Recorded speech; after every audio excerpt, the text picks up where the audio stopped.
I'll call my brother Finn and my ex-fiancée Olivia. So here's what went down. About 10 years ago, I had a really rough and embarrassing experience. I was all set to get married to my girlfriend at the time. We had everything planned out, the venue was booked, guests had arrived, and I was ready to say I do. But then, out of nowhere, she ditched me right at the altar. Can you imagine? Instead of marrying me, she ran off on what was supposed to be our honeymoon. But she went with another guy named Finn. Now let me tell you about Finn. He was someone she had a crush on since high school, but back then, he didn't really notice her that way. She left me a note explaining all this, saying she used me because being with me helped her stay close to Finn. That's pretty harsh, right?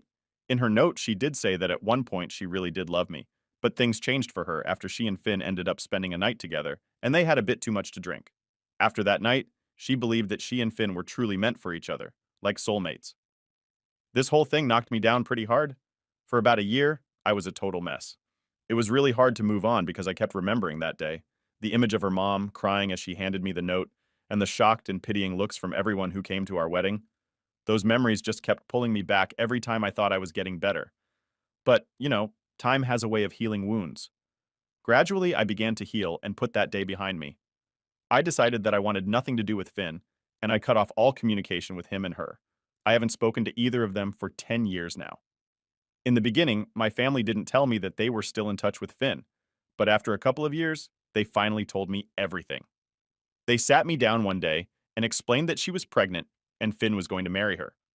They said I really needed to try to get over what had happened because they planned to go to Finn's wedding and other events like the baby shower. That was a tough pill to swallow. I felt kind of betrayed that they handled it that way, not really considering how I'd feel about it all. But at the end of the day, they are adults, and I realized I can't control what they decide to do with their lives. I made it clear to them that I didn't want to be involved in any events where Finn and she would be, and I wasn't ready to forgive Finn at all. They tried a few times to get us to talk and sort things out, but eventually they understood that I just wasn't interested in fixing things with him. After a year of not talking to Finn and Olivia, life went on. Fast forward to last week, I found out that Finn and Olivia are expecting their fifth child, but things aren't going too well for them. Finn's business went under last September, and Olivia lost her job because the chain she worked for closed down. They ended up with no savings at all. Out of the blue, my family started dropping hints that my wife and I should help them out, especially for the kids' sake, since we're doing pretty well financially. But my wife was having none of it. She flat out said no and suggested Finn should just get a job.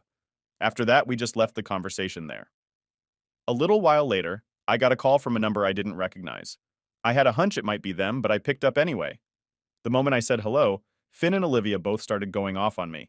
They accused me of not being able to move past what Olivia did years ago, and even called me terrible for punishing their kids for their parents' past actions. Then, my brother chimed in with a real zinger. He asked how it felt to be the reason their kids might go hungry. I was pretty taken aback, but I stood my ground and told them that their situation was their responsibility, not mine. They didn't take that well at all. They started yelling and crying, so I ended up just hanging up on them. Since then, my family hasn't been too happy with me. They've been calling me all sorts of names, accusing me of taking out my anger on Finn's innocent kids. My wife's advice was pretty straightforward. She said we should tell them to back off, and suggested they should reach into their own pockets if they're so concerned. Now for the top comments. Not the idiot. I love your wife, and I'm getting a tan from her blazing shiny spine. She's right. Plus, she is truly all the family you need. Mike and Tammy made their choice 10 years ago. The thing is, Tammy knew what she was doing and could have ended it way before the ceremony. Coupled with the fact she had a one-night stand when you're broke, it's his culpability. The gross cherry on top. They took your honeymoon. I'd have sued for that. I hope you got the ring back or do it for the cost. I love the wife too. And she's correct, especially about them reaching in their own pockets. But the audacity of Mike and Tammy calling and screaming like they have any high moral ground is laughable. So block them all and enjoy life with your real family. That hero wife you have, not the idiot. They are complete idiots. If you were asking for someone to help you, you grovel at their feet, not tell them how crappy of a person they are. Secondly, how irresponsible of them to have a fifth child that they cannot support. Sorry about your family mess. I'd say continue not having them in your life as you have been. If your parents want to help, then that's their choice. You owe your brother nothing. I'm also kind of shocked that they would have the gall to even have the conversation and start blaming OP when they haven't spoken in years. Now that they made him, certainly appears the problem. Convenience. Those kids aren't your responsibility any more than they are anybody else's. The rest of your family could ante up and shut up about it. You're the reason their kids go hungry. LMFAO, do not get me wrong. I wouldn't say I like seeing anyone go hungry and trust I had to have help once or 100 times. So my kids were little and no, there wasn't a global issue. But they seemed to be sitting back waiting for you and your wife to save the day and not making any advances to change their circumstances. She humiliated you, and he let her, and now they need you. Please. But let's say you help them just this once. Then they'll think they're in good with you and try to keep using you. I would not. Nope, no way. However, although I think you're not the idiot, I couldn't sit back and let the kids suffer just because their parents are idiots. Maybe buy them kid-friendly meals to last a week and let them fend for themselves because any other avenue, and they will benefit too. Story 2. I grew up in this cozy little town where everyone pretty much knows everyone. I went to university right here in the same town, and lucky for me, I landed a job in the area soon after I graduated. It's been pretty convenient, especially because I started working in a field that allows me to give back to the university by supervising students who are required to complete hands-on work as part of their degree. I've been doing this for a few years now, overseeing these student internships, and it's always been a smooth ride. There hasn't been a single hiccup, at least not until recently. A couple of months ago, as has happened several times before, the university got in touch to ask if I could take on a student for the upcoming semester. Naturally, I agreed, as helping students is something I genuinely enjoy. They mentioned that they would send me the student's contact details closer to the start of the semester so we could hash out all the necessary arrangements. Fast forward to last week, and I finally get the email with the student's information. But here's where things took a surprising turn. When I looked at the name and the attached photo, my heart kind of sank. It was a girl who had made a significant portion of my middle school and high school years quite miserable. Yep, she was my bully, and frankly, I had hoped never to see her again. Word around town was that she'd enrolled in the same program I did years ago. She had initially pursued a different career path, but recently decided to make a switch. While I knew this much, I never anticipated our paths crossing in this way. Given our history, I immediately felt that supervising her might not be the best idea. There were too many old wounds there, and the potential for bias or unresolved issues affecting her internship seemed high. Moreover, to be totally honest, I just didn't want to reopen old scars or deal with any drama. I decided to take a proactive step and emailed the school to explain the situation.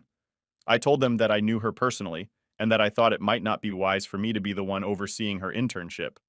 I hadn't spoken to her in years, and while people can change, I worried about the dynamic it would create. The school's response was understanding at first. They replied that they appreciated my honesty and would attempt to find another placement for her. That seemed like the end of it until a couple of days later when they got back to me again. This time, they explained that finding another supervisor was proving difficult due to the global situation, which had limited the available options. They also mentioned that the student had been informed of the situation and was okay with me supervising her. But I wasn't okay with it. The thought of having to interact with her daily, potentially reliving some of the negative experiences from my past, was too much. So, I stood firm in my decision and told the university that I wasn't comfortable supervising her. They needed to know where I stood, and I hoped they'd respect my decision. And that was pretty much the end of the conversation. As things stood, I thought the issue was resolved until the student herself took a step that caught me completely off guard. She somehow still had my personal phone number, probably from back in our school days, and decided to use it. She called me out of the blue, which was unsettling to begin with. During the call, she pleaded with me to reconsider my decision. She explained that she hadn't secured any other internship offers, and without completing this one, she wouldn't be able to graduate on time.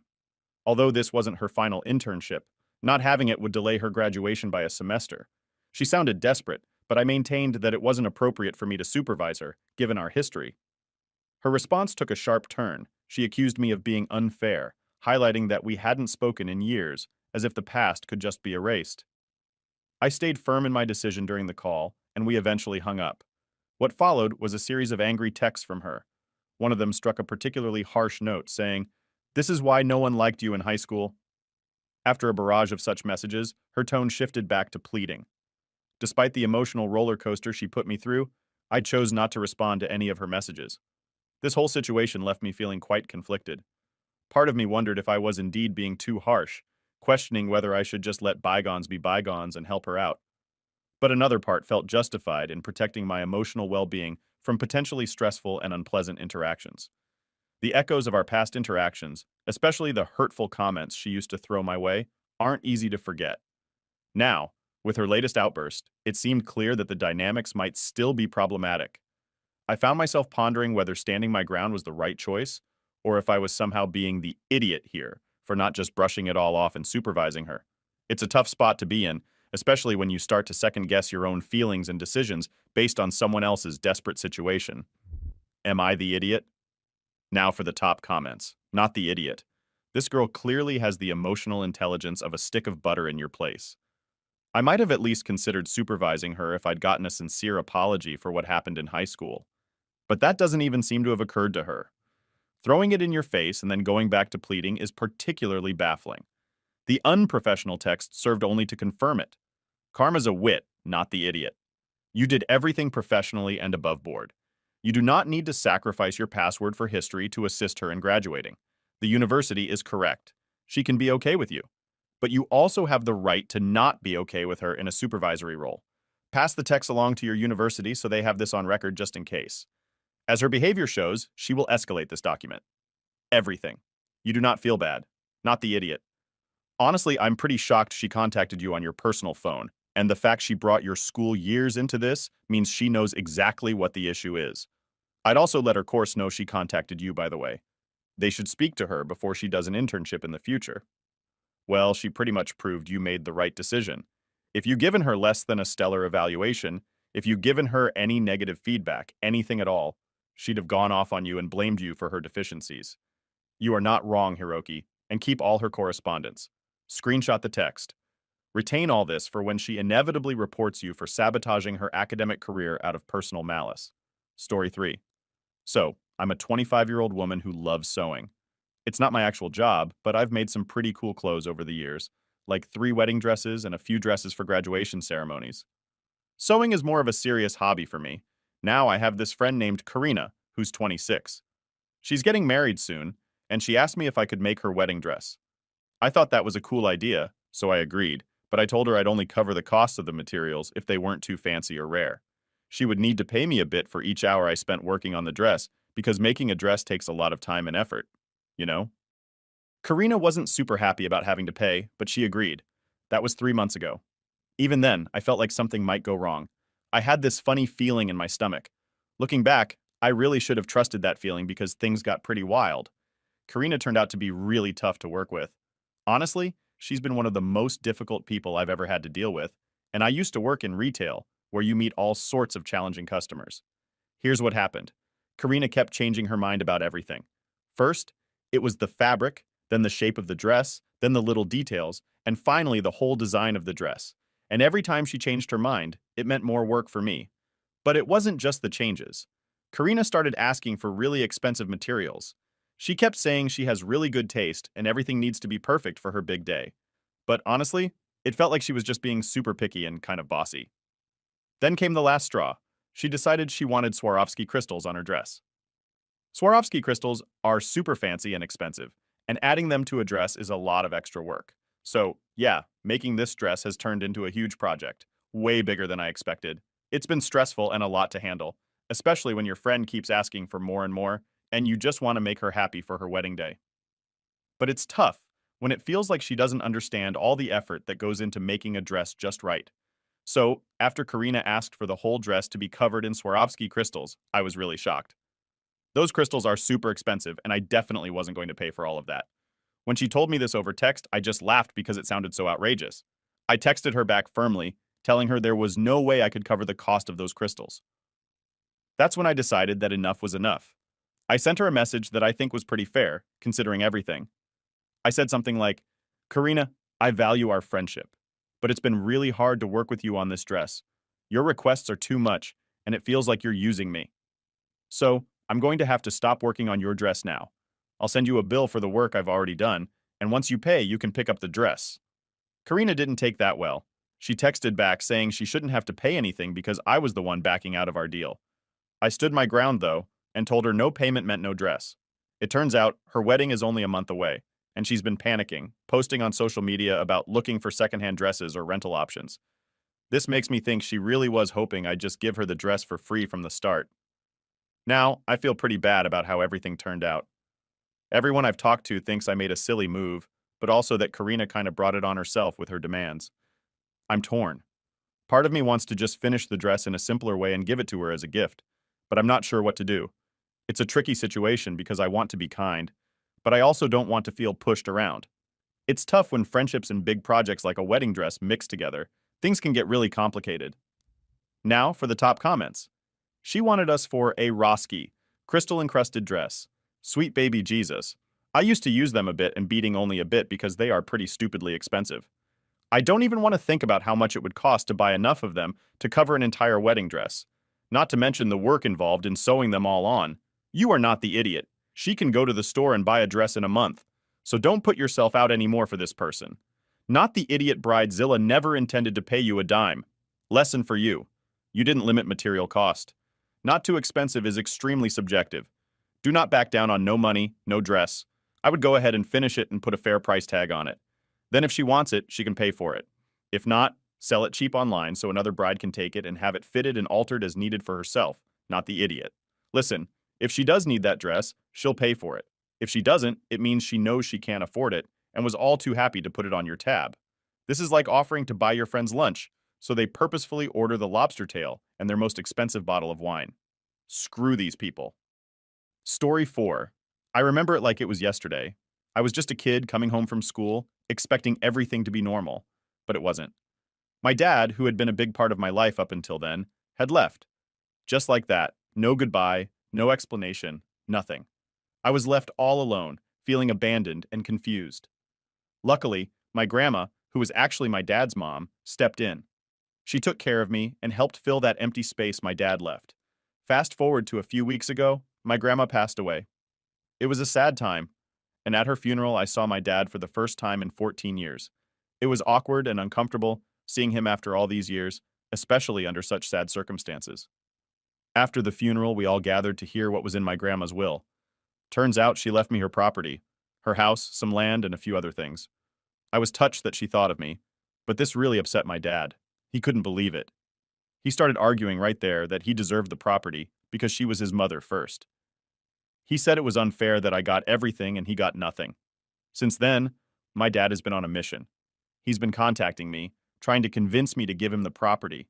He keeps saying that I should let him have it now, and he promises he'll leave it to me in his will when he passes away. I didn't agree to this because it didn't feel right. My grandma had made her wishes clear in her will, and if she had wanted him to have her property, she would have written it that way. But it's not just about the property. My dad started spreading rumors in our family. He told everyone that I had somehow tricked my grandma and stolen what rightly belonged to him. He painted a picture of me as someone who was punishing him for leaving us years ago. Because of this, other relatives started reaching out to me. They've been telling me that no matter what my dad did in the past, I should show respect and care towards him because he's still my father. They talk about filial piety, a belief that no matter what, children should honor their parents.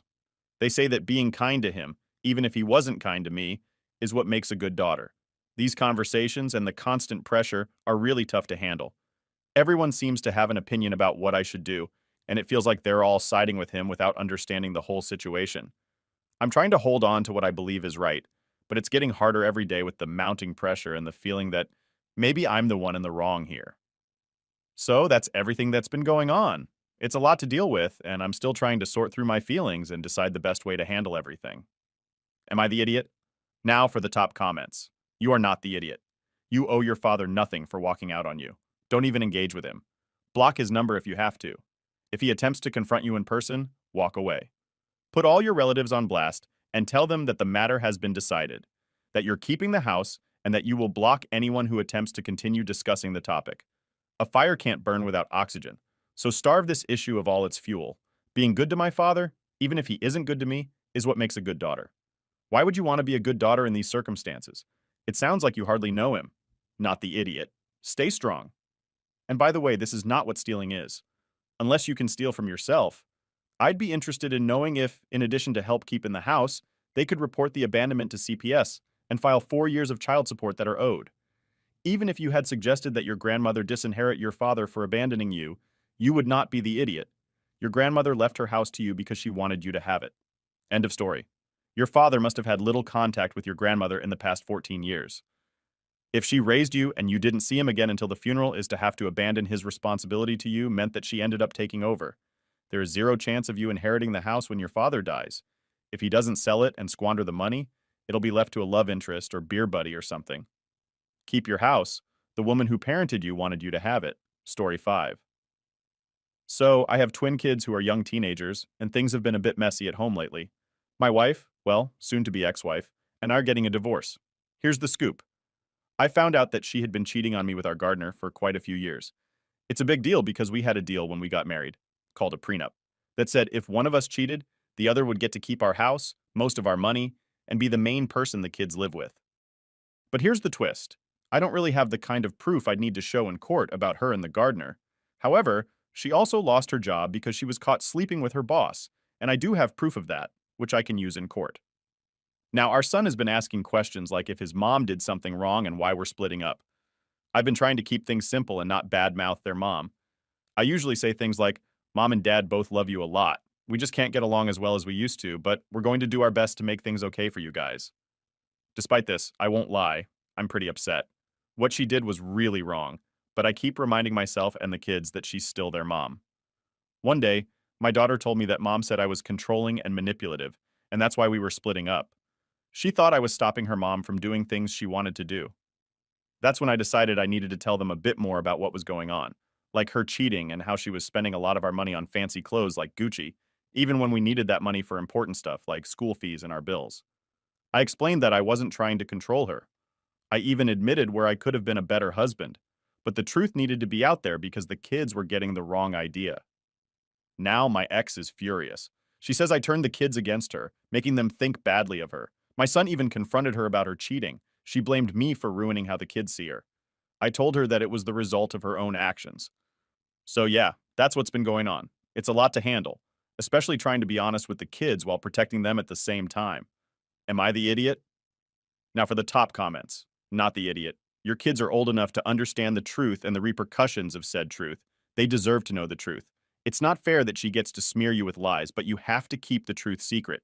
At least, though, as a child of divorce. Keep them out of the rest of it. They don't need to hear or know all the crap that's going to go on between you and the lawyers and your wife. Exactly. She told me I ruined their image of her. That's rich.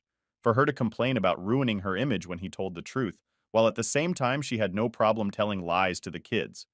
If she didn't want people to know about her actions, maybe she shouldn't have done those actions. Mind-blowing idea, I know. Yeah. OP, you can't ruin someone's image by making it more clear. Unfortunately, she ruins her image by doing nasty things. Your kids would have had to find out the truth at some point. They're at that age where they can understand what's going on, so don't beat yourself up. You told the truth because you don't want to lose your kids, not because you're out for revenge.